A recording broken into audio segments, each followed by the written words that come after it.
What up, Crowdfunding Nation? Salvador Brigman here. And if you've never listened to the show, we talk about crowdfunding, man. We talk about how to get funding for your business. We talk about how to attract a group of people, your own tribe out there, in ways that other people are doing it right now. Many different types of entrepreneurs, by the way, on the show. We have some creative people doing artistic endeavors. We have other people creating a tabletop games. We have people who are doing physical products. That's today's show. We're talking about a physical product, kind of like a gadget gizmo. And this project raised a bunch of money with their first campaign, over $200K. You know, their second one that they created, I think it was like over $1 million Australian now, which is insane. So I'm not sure what that is US, but they raised over $1 million. I think it's like probably $700K or something. They've done millions of dollars in crowdfunding dollars, put it that way. And but that actually was not the case. You know, kind of interesting thing with this interview today is that the individual, he owns a few different businesses. So you'll hear some really great tips from a seasoned, established business owner, but also his first campaign that he ever did on Kickstarter was kind of a flop. Like, it didn't really do super well.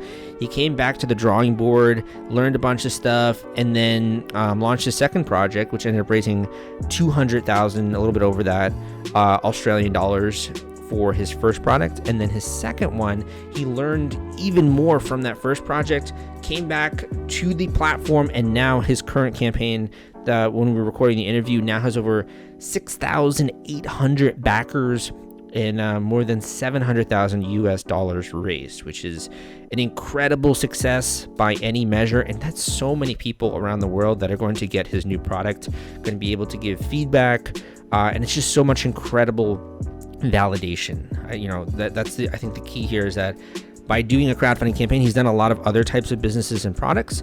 The key thing with crowdfunding is you get tremendous validation. You also get the funding, and he shares with you what he did in order to actually accelerate this campaign in the last 2 weeks, because it was kind of a little bit stagnant, I would say 2 weeks before the closing date. But something actually happened that caused his ads to do incredibly well, to get massive traction, and to begin to actually get up there in the higher numbers. So if you're interested, you're going to hear about that today in the podcast, as well as some of his thoughts when it comes to how to develop a product that actually resonates with the consumer base. If you're an engineering type, or you're really good on the product creation side, it's hard sometimes to find something that people like, and he shares a lot of interesting insights on that. Aside from the interview today, I have two other resources that I think might help. I have an Instagram account. For a long time, I kind of put off Instagram just because I have so many other things on my plate. And I do YouTube, obviously. I don't know if you don't know that. I do a YouTube channel under my name, Salvador Brigman, called, also the Crowdfunding Demystified YouTube channel. But the Instagram account I have now is under my blog name, Crowdcrux, CROWDCRUX. Just go to Crowdcrux, and you'll be able to see some of the snippets of my YouTube videos, also some inspirational quotes, some little tips, some tidbits, if you will. So if you want to continue learning on the go and you don't want to invest, I'd say 10 minutes or 30 minutes in a YouTube video, you just kind of want something really short, a really quick tip to take away, go to Crowdcrux on Instagram. It's a great place. In addition, I have the book, The Kickstarter Launch Formula, which is available on Audible. That's crowdcrux.com/Kickstarter audio. That link will take you to Audible. That's crowdcrux.com/Kickstarter audio. You can grab a copy of my book, The Kickstarter Launch Formula, there on Audible. And finally, if you want to book a coaching call with me, the link is crowdcrux.com/coaching. I'm not going to talk too much about that because I just want to get into today's show. But at the end of the show, maybe I'll talk a little bit more about that. Hope you've been having a great week, man. Without further ado, let's get into today's podcast episode. Can you describe for the listeners what is the Pocket Pro and what do you use it for? So Pocket Pro is a multimeter oscilloscope and logger. So it's an all-in-one product that literally fits in the palm of your hand. It's really highly portable. lower cost, and adds a whole pile of new features that people have never had in a single tool before. It's really, if you think of a conventional multimeter that you might use around your home or do some electronics work, they're usually a big bulky thing like a brick, or a oscilloscope's a big bulky item you put on a desktop with lots of knobs. Well, this product uses the power of your phone. It connects to your phone, and it provides a very feature-rich display with new usability improvements through pinch and drag of waveforms and adding measurements and all of these kind of things. And it's really just changing the paradigm for what was traditionally a complex, bulky, expensive electrical engineering tool to something that it's more consumerized, and that people of all different backgrounds, perhaps hobbyists or whatever, can access. So it's a lot less expensive, but it does an awful lot for its size, and you can also take it anywhere. So we really believe that it gives creative people and engineers and technical people an ability to take tools to places they've never been before, and to allow them to fulfill their abilities in new places and new locations and in new ways. And who would use this kind of a tool? So we've got a lot of interest from, I guess, makers and hobbyists, people who traditionally maybe couldn't afford to spend a lot of money on a complex tool like an oscilloscope. We also get a lot of interest from students, from even professional people, from people that may be interested. There's a whole movement in the industry on sort of moving towards these Arduinos and platforms where people are creating projects using electronics, but they don't have the tools. And Pocket Meter gives them those tools. Mm-hmm. How long have you been working on this project before you launched it? Well, we had an original Kickstarter as well. So this is our second Kickstarter for Pocket. We had a Pocket Meter, which was an actual multimeter oscilloscope and logger that fits on your keychain. So you can literally take it anywhere. I've actually got one of my keys and it just sits in my pocket. So we launched with that. I think it was our first time doing it. So we got about 227,000 from memory. That's Australian dollars. And then this one obviously has gone 5 times that amount. So that was around about 2 to 3 years ago. We would have been working on that for a period before that, maybe another year. So it's probably been a 4-year journey. Is this you or a team? Like, can you just describe sort of what you put to be able to get Pocket to market there? Sure. Well, I have a design consultancy which develops products professionally for people. So our team is over 30 engineers and creatives. So we've got everything from electronics engineers, embedded software engineers, app developers, industrial designers. We have a full design capability for turnkey product development. So the company is called Ingenuity. We're located in Sydney. We're actually launching a US office this year as well. So that consultancy creates products for people. But we started this product. It was actually meant to be the Pocket Meter, which was the keychain, was meant to be a promotional product that we were just doing for fun. And as we started developing it just to give away, literally, it turned out that people wanted it as an actual saleable product. So the team started realizing that we could do more with it, and that took off from. Was this your first product? Was this your first product that you guys had made for yourselves, sort of in-house with the design team?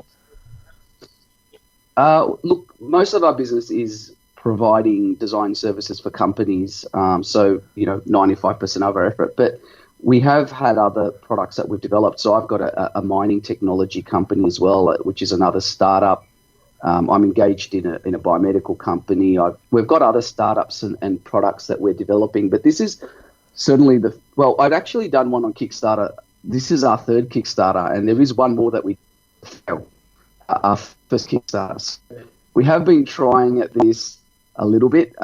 This was Pocket was our second and third attempt, and was successful on those attempts. So with the first campaign, how did that differ from this for the second Pocket Meter? So our first campaign was a product called PetGuard. I'd have to look at it, but I think it only got a handful of backers. So you kind of can see the difference. Hmm. It was a really good product concept, and I definitely want to revisit it. We're thinking we've got a new concept for our next Kickstarter, but the difference was, I guess, a naivety in the sense that we went into a Kickstarter at that time. Kickstarter was new to us. It had a very popular following, mainly because Australia is very difficult for raising funds. So it was popular, but we didn't know an awful lot about it when it first started. And so we thought we'd just put it on there and it'll we build it and everyone will show up and buy it.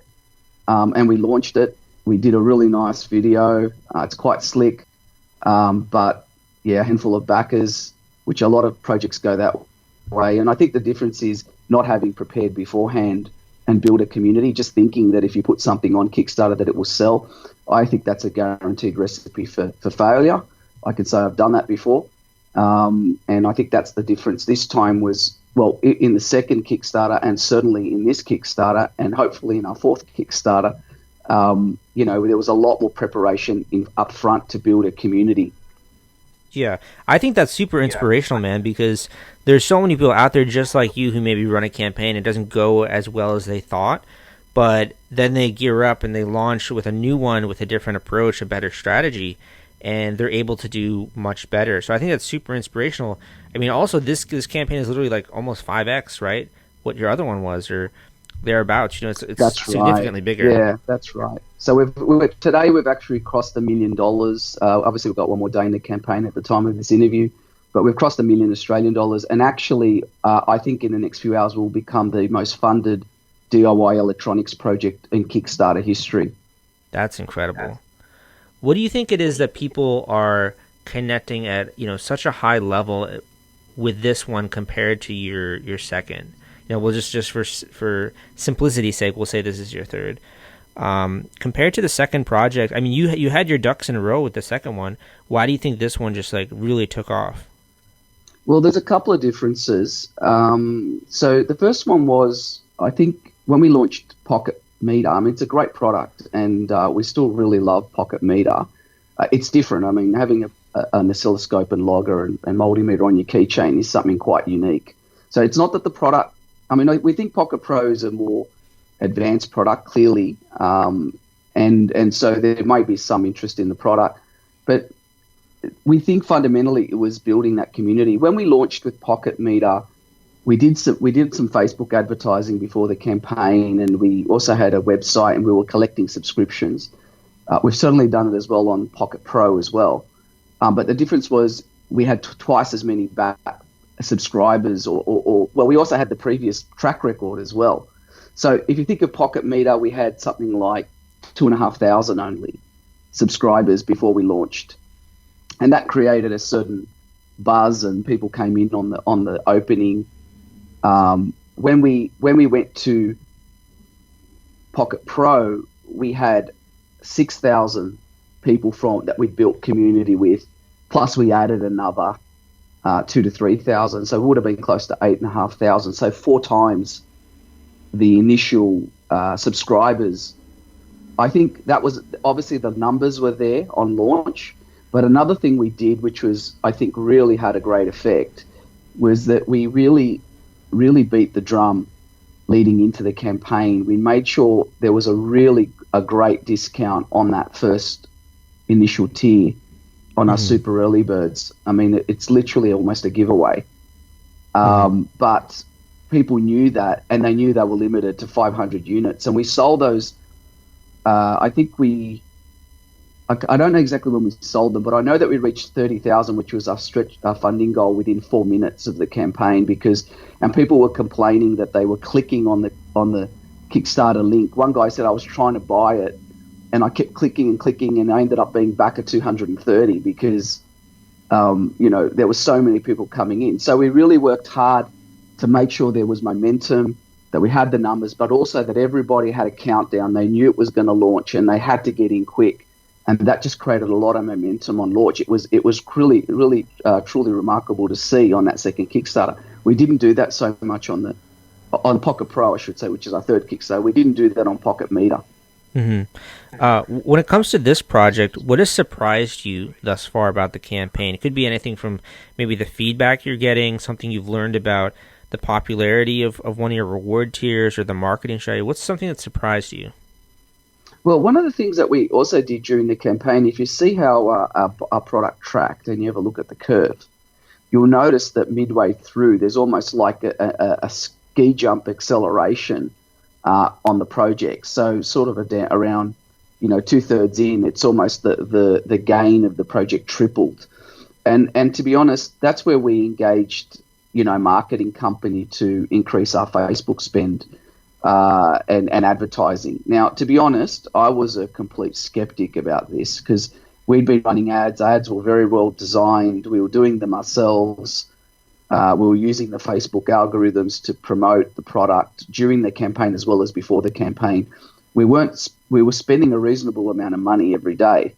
But I don't know what the marketing guys are doing, how they do it, but all I can tell you is as soon as they engaged, it just tripled or quadrupled our average,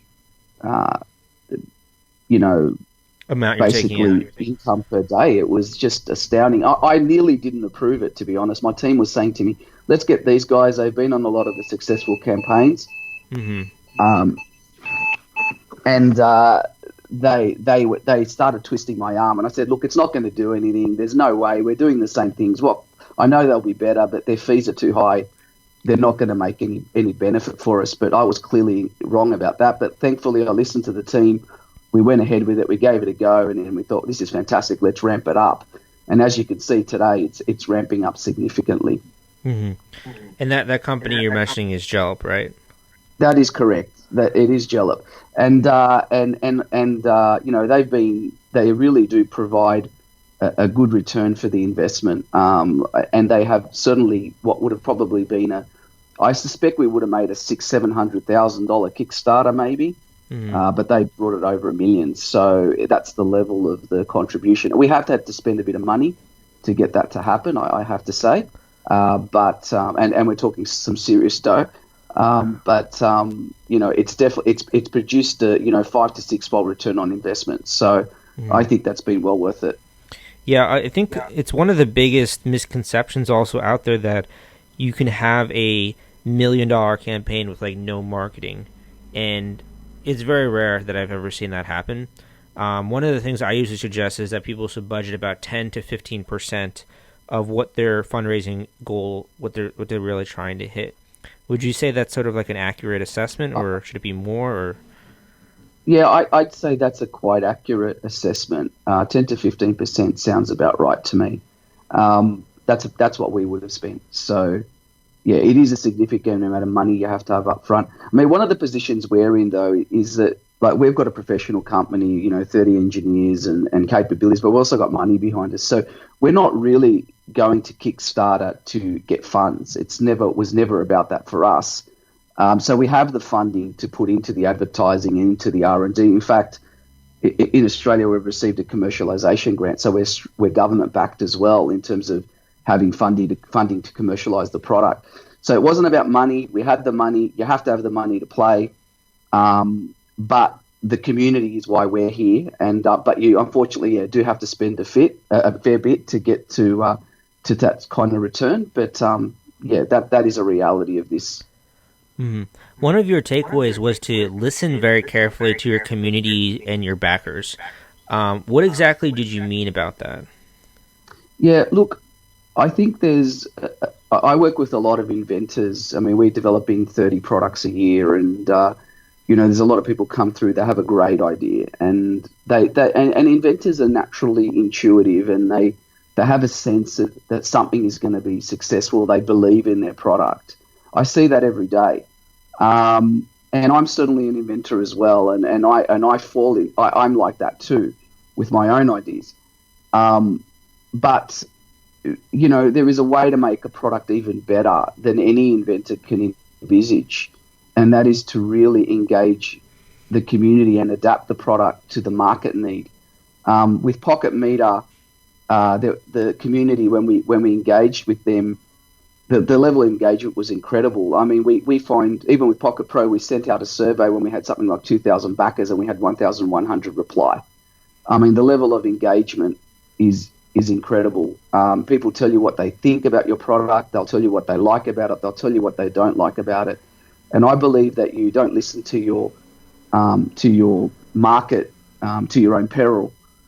So we've been listening very carefully, and people have commented on that. When they make suggestions for new features, we survey them, we find out how many people actually want that, and we adapt the product. What that results is in the product that really fulfills a market need. And I've been quite surprised as to where that's led us, but it leads us into the sweet spot for the product. And that's why I believe it will have a strong future.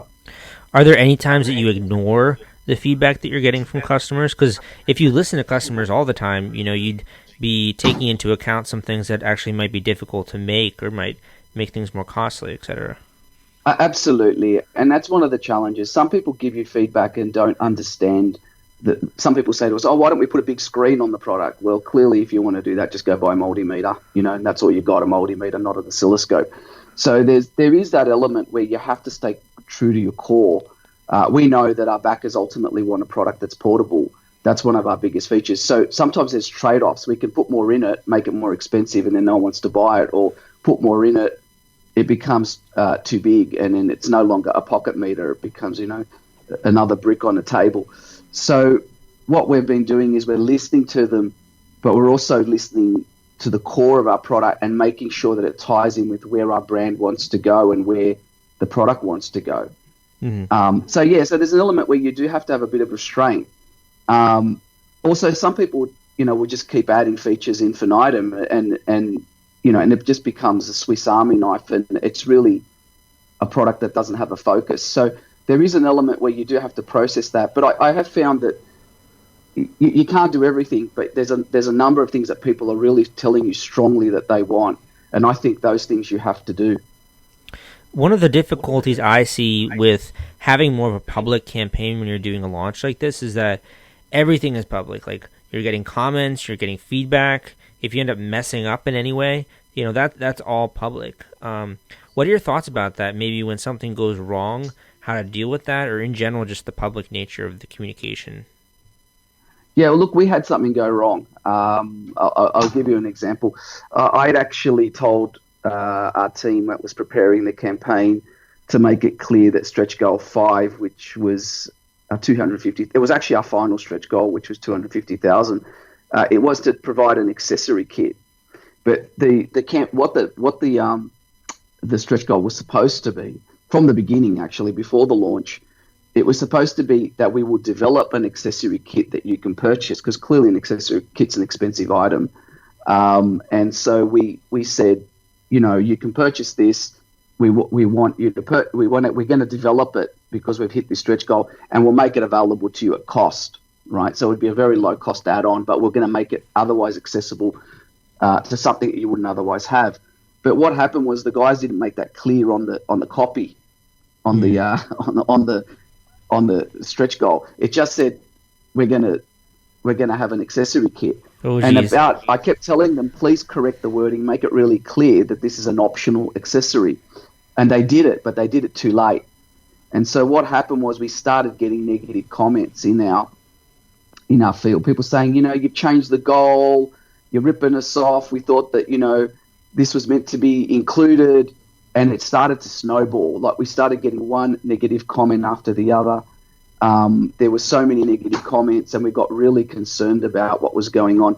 So I had to make an executive decision. So I said to the guys, right, provide the accessory kit to everyone for free. And as soon as we did that, the commentary kind of changed. People became a lot more positive. They were very appreciative. They said, you guys listened to us, thanks. And you have to, that's an example where something's going wrong and it really starts to go negative on you. With social media, that can happen. The comments can go negative, and you've just got to really, deal with that in a positive way and try to turn it around, and we did.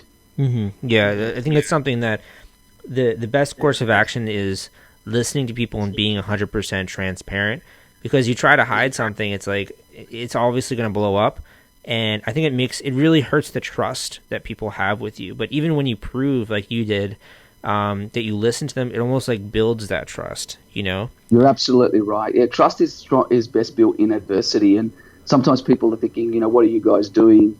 We got accused actually of changing. It was always meant to be the way it was. It was just poor communication, but in the end, it's cost us a lot of money to do that, because now we have to provide accessory kits to 6,000 backers. But I think the trust is far more valuable than the profit. And once we have that community and trust, I believe that our community will be there for us to help us to make this product even better and bigger than it is beyond Kickstarter. One of the things I noticed about your project was that you guys are using CrowdOx. What are your thoughts on that in comparison to BackerKit? I'm not sure if you did any research on that.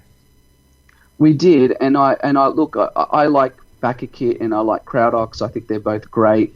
To be honest with you, we probably preferred BackerKit a little bit in terms of some of the features of the platform, but CrowdOx was a lot more competitive.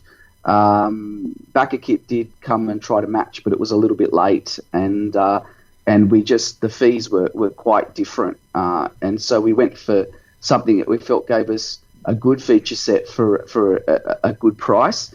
I believe we could have also got that from BackerKit as well. I would say either platform would be suitable. Do your assessment and negotiate. Mm-hmm. So we talked a little bit about like the technical side of your crowdfunding campaign. I want to ask you a personal question here too. Having been at the helm here of running this campaign, you got 23 hours to go. By any means, you've had a very successful campaign. How do you feel? Like, did you expect this level of success? How is this going to change maybe your career, your company, or these things? Well, I think one thing it does is it opens up a new opportunity for a way of doing business for us. Like we've traditionally, as I said, I've got some startups, but they're funded in a different way. And a lot of the work, we're literally doing work for people, creating their products for them, using our innovative skills for others. It is really special to be able to use your innovative skills for yourself. This is a personal comment. I've always been an inventor at heart. It's why I went into consulting and product development to begin with. And it's very satisfying to know that we've worked out, for example, how to secure government funding, how to do some crowdfunding, how to get private investment to allow us to create really innovative products that the market really wants and that people really value. And that produce a benefit for people. That's been very exciting for me. And now that I've sort of worked out and we've learnt a lot, through this campaign, and we're continuing to learn, I'm very, very keen and passionate about doing this again bigger and better. We have an idea for another Kickstarter, which we're already working on, which is going to be a lot bigger and a lot better than actually what we've done now. It's not in the same category as Pocket. It's more of a consumer good, which is why it will be bigger. We think Pocket's an amazing product at the top of its industry, but it is still a niche product, and we believe this new product may have a bigger market. So you have your fingers sort of in different pies here, because you have a B2 business service kind of business where you're providing services for people. You then have a product-centric one, physical product, and then you also have a tech startup. Which one do you find that is most rewarding, or that you like most, or maybe you don't have one that you prefer there? Well, look, I think the Kickstarter has certainly been one of the most exciting things to be part of.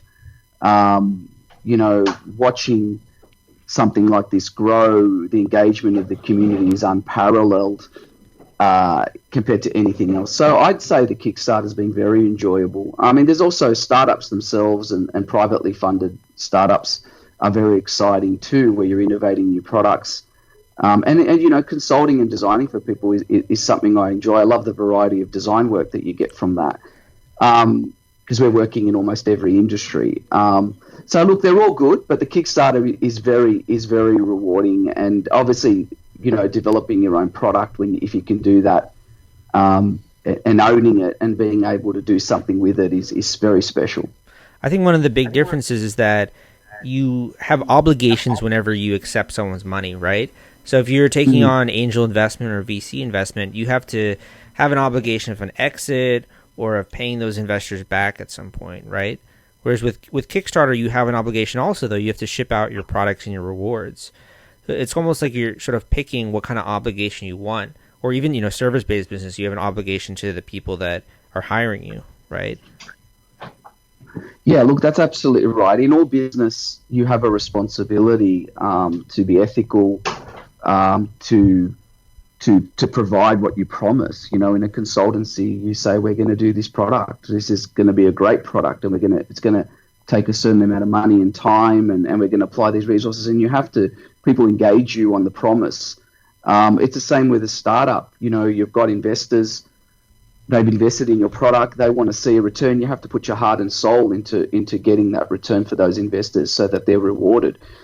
And it's the same for Kickstarter. You get the money up front, but you have to provide a great product. We've already done that in our first for Pocket Meter. We supplied it and we had great feedback on the product. Some people were astounded how accurate it is for such a small product. It matches a Fluke, in all of its ranges. That it's obviously got a lower range in terms of voltage range, but it's equally as accurate. So we made sure the quality of the product was there. We didn't compromise on it, even though you could compromise and make a little bit more money. We've done everything we can to satisfy our backers, and we'll do the same thing for Pocket Pro as well. Mm-hmm. So I just have one or two more questions for you. One of those is that we have a lot of people who listen to this show who are doing their business part-time or, really small scale full-time. You mentioned, having the design consultancy and doing that as sort of your first business and then designing your own products. Do you recommend that path for other people? Like if they have the ability to build a tabletop game, should they provide those services for other people in the industry? Is that like a way to sort of get an in into what you ultimately want to do? Well, look, it's a case of what your aversion to risk is. I'm reasonably risk adverse in the sense that I never bet what I can't recover from. If you have a business, whatever business that is, it does provide revenues and funding to allow you to do something. I mean, we would develop this product whether we had gone to Kickstarter or not.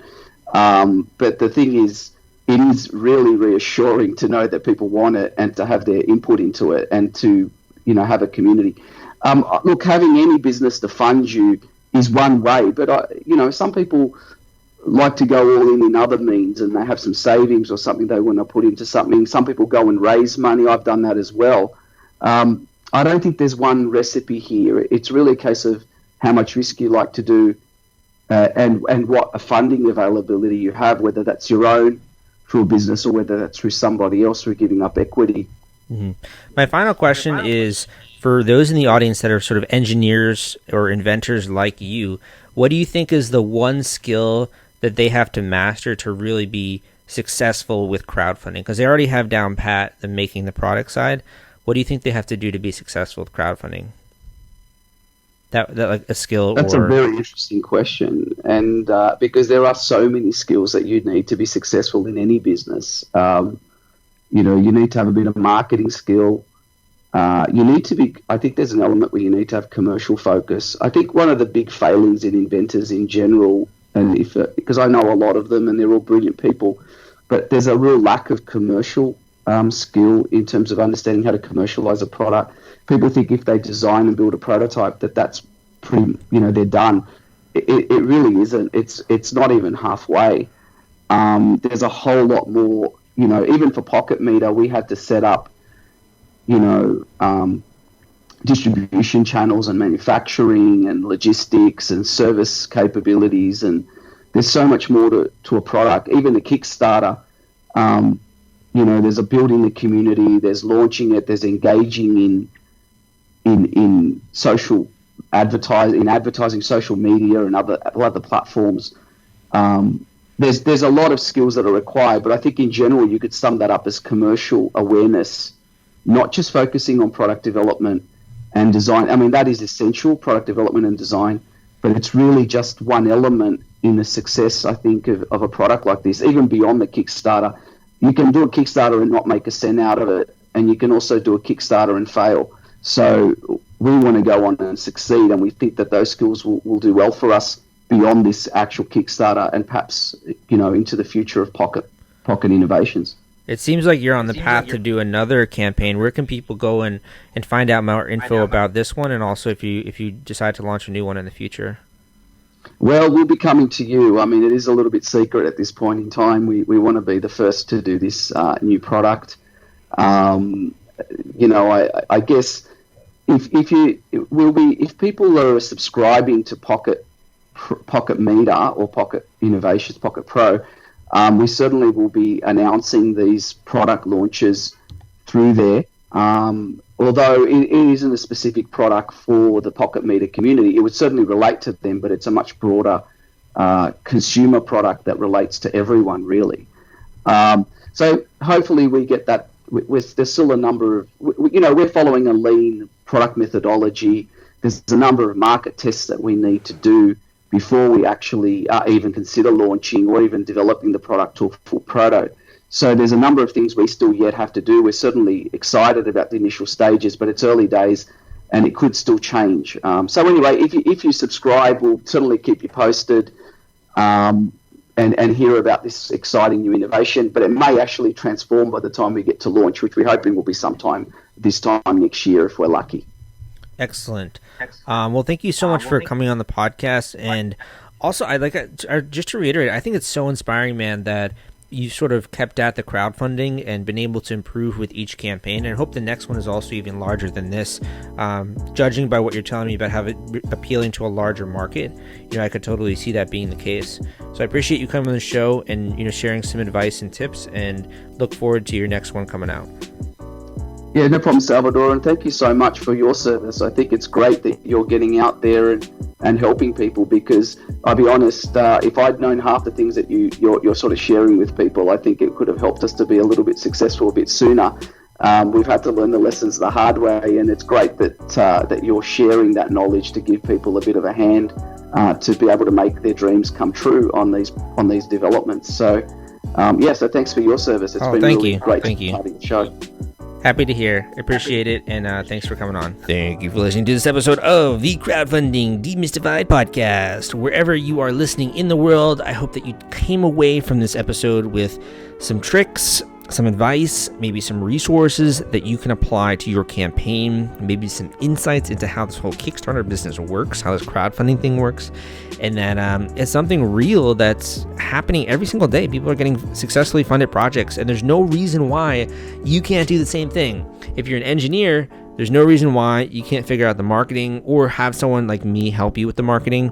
If you were a marketer, there's no reason why you can't connect with engineering types nowadays and get the product made, get it out there, and finally get some traction, backers, and funding, and validation, and all that good stuff that kind of is the foundation, honestly, of any successful business. And that's kind of what I've realized over the years is like, you're going to do this stuff anyway. You got to figure out the name for your company. You got to figure out the product, what you're selling. You got to do the marketing. You have to raise rounds of funding if you want to be a larger company in any kind of way. You got to go out there, you got to get customers, possibly pre-order. So you're going to have to do all of this stuff anyway. But what crowdfunding does is it basically just compresses it. It gives you kind of like a business boot camp where, I mean, in school, you're going to learn from textbooks and you're going to learn from long lectures and really things that just don't apply to the normal business world. But with crowdfunding, you're in there, you're in the trenches, you're having to push, you're having to market, you're having to convince people of why this is such a freaking phenomenal product. And you can see the real results of your actions. You can see when you get new backers. You can see when you get new funding. You can get in comments, on your project page, being shared on social media, news outlets writing about you. It's really a business boot camp and a great way to compress a project timeline so you actually do follow through and you are serious about this thing. I can't tell you the number of people who they have a business idea, and I talked to them 2 years later thinking that they had done something with it, and they really just haven't. They still have the same hesitancy. They have the same fear, and that's normal. That's completely normal. I also feel these types of emotions about the new stuff that I'm doing. But the great thing about crowdfunding is that because you have this great structure of a video, rewards, page. It makes it so much easier. It's almost like the next layer deep of doing a business plan. And also, because now you have to put all this stuff together and stuff, you kind of have a little bit more urgency when it comes to the people you're working with. You have a real project, a real goal, a real milestone that you're trying to reach and sort of lead towards. So if you're interested and you still feel like, I've been learning a lot about Kickstarter and Indiegogo, and I know a lot more about crowdfunding than I did before, but I still feel kind of uncertain. And I would just love to have some personal attention from you, Sal, and also possibly have even more guidance and handholding throughout the project. Or maybe I would even love to hear about how you could help on the marketing side of things and really take over this thing for me. So I offer these coaching calls where it's an hour-long intensive call where we go through your entire strategy. I can give you feedback on your different marketing components. I can give you feedback on your video if you want to. We can talk about the actual campaign strategy that you're planning. I can answer any questions that you have. I can introduce you to new tools and resources. A lot of the times I talk about new tools and people are like, oh, wow, I didn't even know about that. That's actually really helpful. Like, thank you so much.